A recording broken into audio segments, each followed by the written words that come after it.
নমস্কাৰ প্ৰিয় শ্ৰোতাসকল, মই জনাৰ্দন শইকীয়া কাহিনী শুনাওঁ।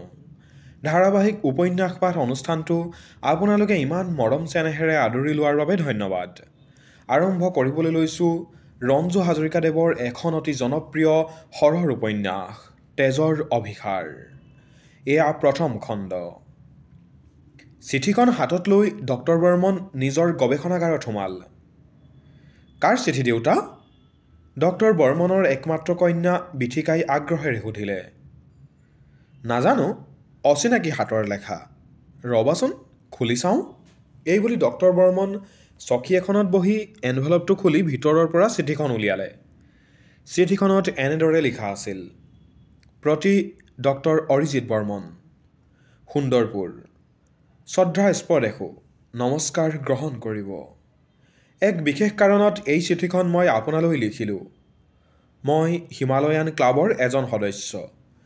যোৱা ফেব্ৰুৱাৰী মাহত মোৰ অধীনত আমাৰ ক্লাবৰ 14জনীয়া দল এটি হিমালয়ৰ বিৰহী নদীৰ উৎসমুখ নন্দাঘুন্তি শিখৰ আৰোহণ কৰিবলৈ চেষ্টা চলাইছিলোঁ।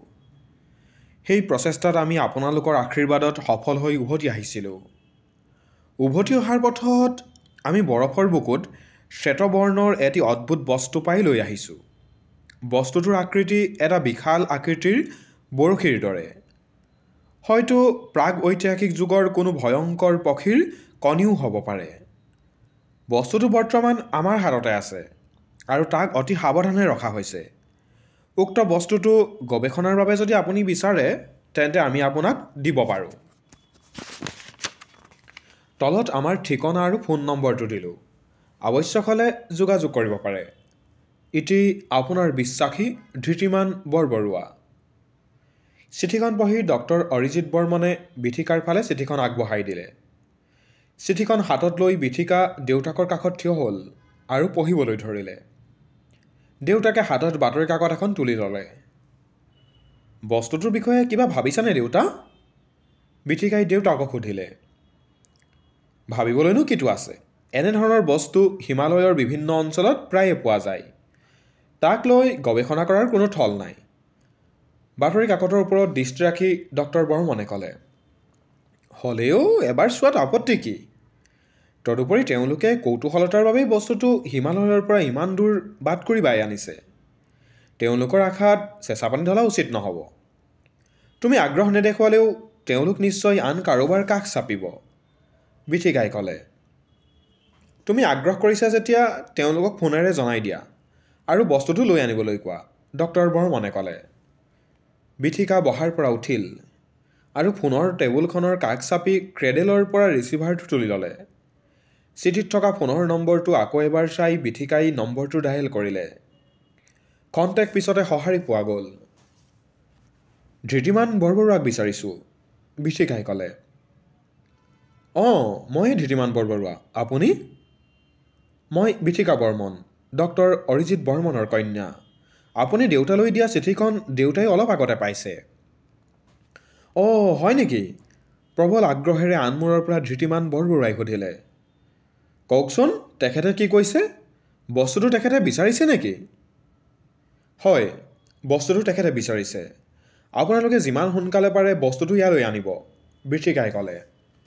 নিশ্চয় নিশ্চয়, আমি শীঘ্ৰেই বস্তুটো আপোনালোকৰ ওচৰলৈ লৈ গৈ আছোঁ। ধন্যবাদ। এই বুলি বিথিকাই ৰিচিভাৰটো পুনৰ ক্ৰেডেলৰ ওপৰত থৈ দেউতাকৰ ওচৰলৈ উভতি আহিল। তেওঁলোকে কি ক'লে? ডক্টৰ বৰ্মনৰ দৃষ্টি তেতিয়াও বাতৰি কাকতৰ ওপৰত। বস্তুটো লৈ তেওঁলোক শীঘ্ৰেই ইয়ালৈ আহিব। আজি কিছু বছৰৰ পূৰ্বে আটলাণ্টিক মহাসাগৰৰ তলভাগত এদল বিজ্ঞানীয়ে বলৰ দৰে এটা বস্তু পাইছিল। অদ্ভুত বস্তু। বস্তুটো কিন্তু অসম্ভৱ গধুৰ আছিল। বৰণ আছিল বৰফৰ দৰেই বগা। কিছুমান বিজ্ঞানীয়ে বস্তুটোৰ ওপৰত মত প্ৰকাশ কৰি কৈছিল যে কোনো অণ্ডজ প্ৰাণীৰ কণীৰ বাহিৰে বস্তুটো আন একো নহয়। কিন্তু পিছত প্ৰমাণিত হ'ল যে বস্তুটো এবিধ ধাতুৰে তৈয়াৰী। সেই ধাতু নানা ধাতুৰ সংমিশ্ৰণৰ দ্বাৰা তৈয়াৰ কৰা হৈছিল, ডক্টৰ বৰ্মনে ক'লে।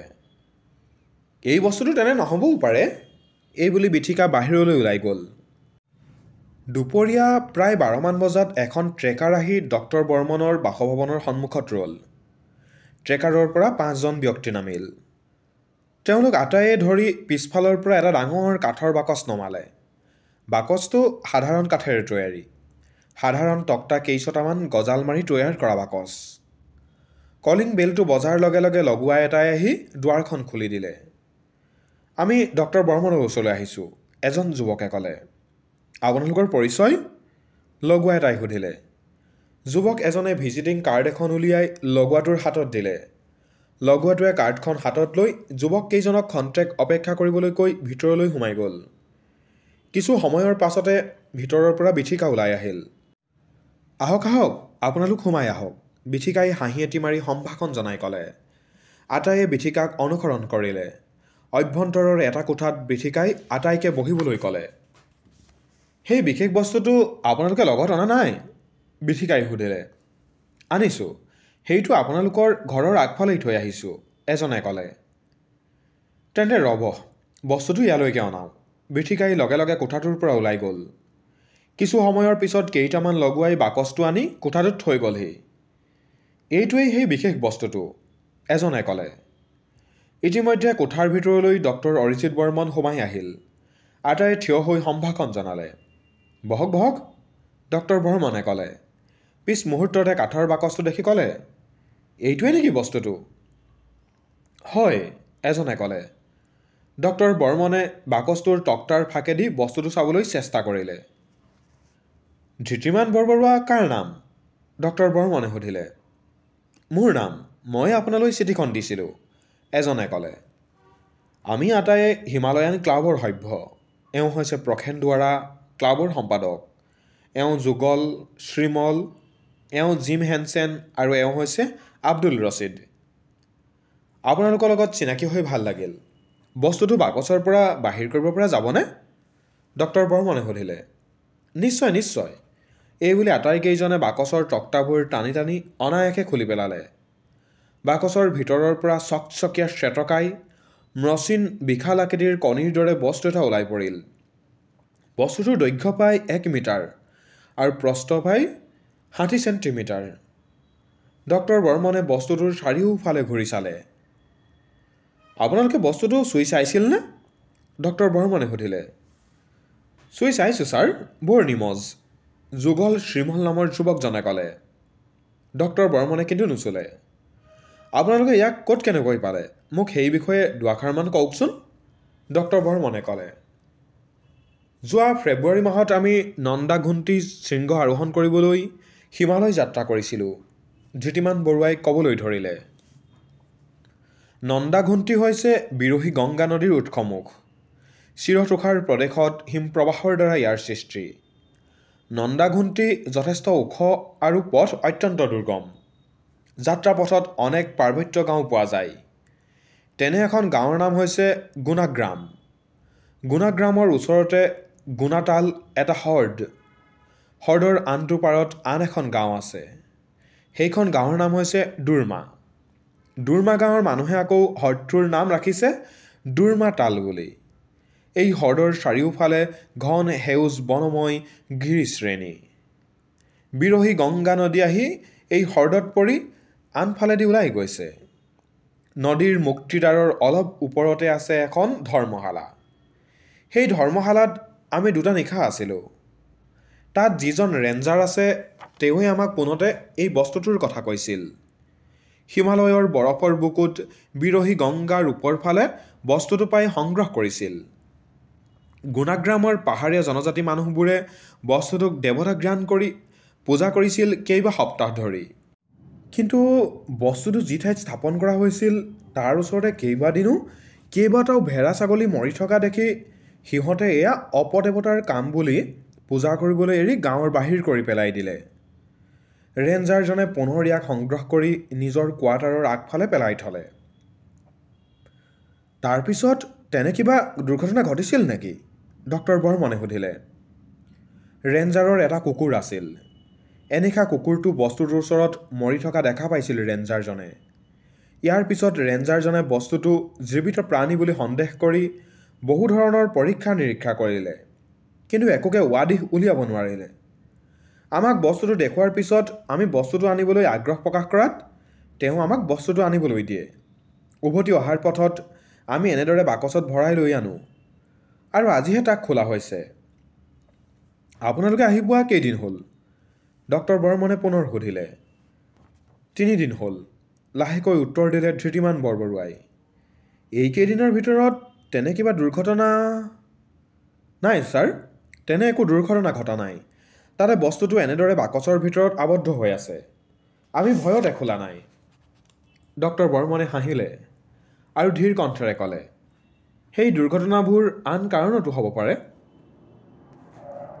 হ'ব পাৰে ছাৰ, তাতে এই বস্তুটো যে জীৱিত তাৰ কোনো লক্ষণেই আমি দেখা নাই। আব্দুল ৰছিদে মাত লগালে। মোৰ মতে এই বস্তুটো প্ৰাগৈতিহাসিক যুগৰ অণ্ডজ প্ৰাণীৰ কণী যেনহে লাগিছে। সেই যুগৰ সৰীসৃপজাতীয় ভয়ংকৰ প্ৰাণীবোৰে হেনো এনেধৰণৰ বিশাল আকৃতিৰ কণী পাৰিছিল। এইবাৰ যুগল শ্ৰীমলে ক'লে। কণী যদি হয় তেন্তে ই নিশ্চয় নষ্ট হৈ গৈছে। কিন্তু মোৰ মতে এইটো কণী নহয়, কিবা শিলজাতীয় বস্তুহে হ'বলা। ৰেঞ্জাৰজনে আমাৰ চকুৰ আগতে বস্তুটোৰ ওপৰত সৰ্বশক্তি প্ৰয়োগ কৰি হাতুৰিৰে কোব মাৰি দেখুৱাইছিল। কিন্তু বস্তুটোৰ কোনো ক্ষতি নহ'ল, জিম হেনছেনে ক'লে। ডাক্তৰ বৰ্মনে কোনো মন্তব্য প্ৰকাশ নকৰিলে। বিথিকাই এইবাৰ বস্তুটোৰ নিচেই কাষ চাপি গভীৰ মনোযোগেৰে চাবলৈ ধৰিলে। তাৰপিছত বস্তুটোৰ ওপৰত হাত বোলাই চাবৰ বিচৰাত ডক্টৰ বৰ্মনে বাধা দি ক'লে, নুচুবা বিথি, সুধা হাতেৰে চোৱা উচিত নহয়। আমি যে চুইছিলোঁ, আমাৰ কিবা হ'ব পাৰে নেকি? ধৃতিমানে ভয় খাই সুধিলে। নাই নাই, তেনে কোনো ভয়ৰ কাৰণ নাই। এইবুলি ডক্টৰ বৰ্মন খন্তেক মৌন হৈ থাকি পুনৰ ক'লে, বস্তুটো যিয়েই নহওক, এই বিষয়ে আপোনালোকক কাইলৈ পুৱা জনাম। তেন্তে আমি এতিয়া যাওঁ ছাৰ। আটায়ে বহাৰ পৰা উঠিল। ডক্টৰ বৰ্মন আৰু বিথিকাই বিদায় দিলে। আটাইকেইজন ওলাই যোৱাৰ পাছত ডক্টৰ বৰ্মনে ভিতৰৰ পৰা শক্তিশালী মেগনিফাইং গ্লাছ এখন আনি বস্তুটো পুনৰ ভালদৰে চাবলৈ ধৰিলে। বস্তুটো সঁচাকৈয়ে অদ্ভুত, ডক্টৰ বৰ্মনে ক'লে। তুমি কি বুলি ভাবা? বিথিকাই সুধিলে। বস্তুটো কোনো সৰীসৃপৰ কণী যেনেই লাগিছে। অৱশ্যে ইয়াক ধৰা পেলাবলৈ বেছি সময় নালাগিব। তুমি এটা কাম কৰা। কি? বিথিকাই আগ্ৰহেৰে সুধিলে। অমৰকো খবৰ দি আহিবলৈ কোৱা। সিও এইবোৰ বিষয়ত বৰ আগ্ৰহী। বস্তুটো দেখিলে সি ভাল পাব, ডক্টৰ বৰ্মনে ক'লে। অমৰ? অমৰ সন্দিকৈ, স্থানীয় কলেজৰ জুৱলজিৰ প্ৰফেচাৰ। ডক্টৰ বৰ্মনৰ আপোন ভাগিন হয়। বিথিকা ইতিমধ্যে আনটো কোঠাত সোমাই অমৰলৈ ফোন কৰিলে। অমৰ সেই সময়ত কলেজত আছে। হেল্ল', অমৰ, তুমি কলেজ ছুটিৰ পাছত পোনে পোনে আমাৰ ঘৰলৈ আহি যাবা, বিথিকাই ক'লে। কিয়, আজি তোমাৰ বাৰ্থডে নেকি? অমৰে আনমূৰৰ পৰা ঠাট্টা কৰি সুধিলে। নহয়, তোমাৰহে বাৰ্থডে পতাৰ কথা ভাবিছোঁ। যিয়ে নহওক, তুমি সোনকালে আহিবা। হয়তো নিশাটো ইয়াত কটাবলগীয়া হ'ব পাৰে। এতেকে সাজু হৈ আহিবা। কাৰণটো কি কোৱাচোন? অমৰে আগ্ৰহেৰে সুধিলে। কাৰণটো ডাঙৰেই, ফোনত সবিস্তাৰিতভাৱে ক'ব নোৱাৰি। দেউতাই তোমাক বিচাৰিছে, বিথিকাই ক'লে। মামাই বিচাৰিছে? প্ৰাগৈতিহাসিক যুগৰ এক বৃহৎ আকাৰৰ কণী আহি দেউতাৰ গৱেষণাগাৰৰ টেবুলত পৰিছেহি।